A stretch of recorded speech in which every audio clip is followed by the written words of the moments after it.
Livre des Proverbes, chapitre 3.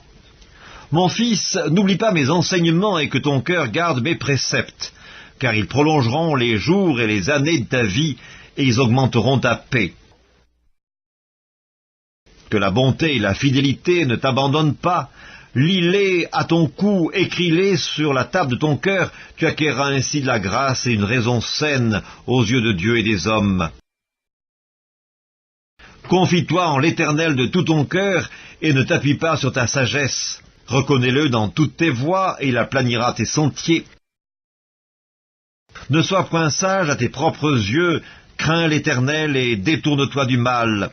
Ce sera la santé pour tes muscles et un rafraîchissement pour tes os.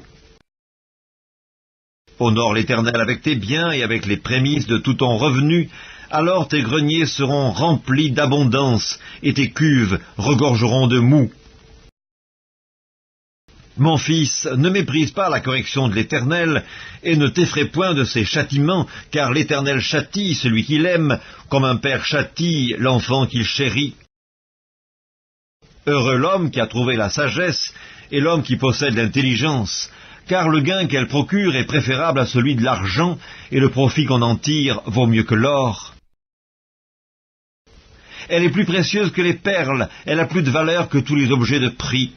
Dans sa droite est une longue vie, dans sa gauche la richesse et la gloire. Ses voies sont des voies agréables, et tous ses sentiers sont paisibles. Elle est un arbre de vie pour ceux qui la saisissent, et ceux qui la possèdent sont heureux. C'est par la sagesse que l'Éternel a fondé la terre, c'est par l'intelligence qu'il a affermi les cieux, c'est par sa science que les abîmes se sont ouverts, et que les nuages distillent la rosée. Mon fils, que ces enseignements ne s'éloignent pas de tes yeux, garde la sagesse et la réflexion, elles seront la vie de ton âme et l'ornement de ton cou.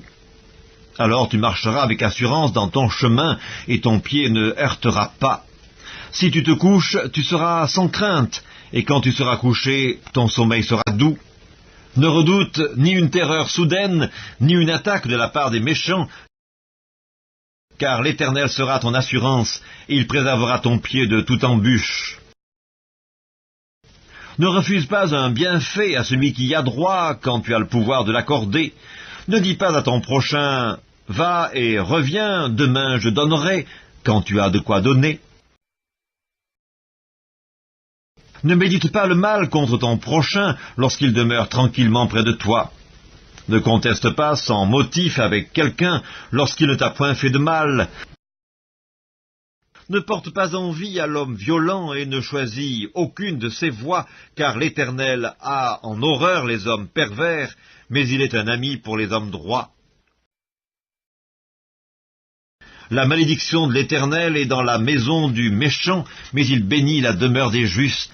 Il se moque des moqueurs, mais il fait grâce aux humbles. Les sages hériteront la gloire, mais les insensés ont la honte en partage.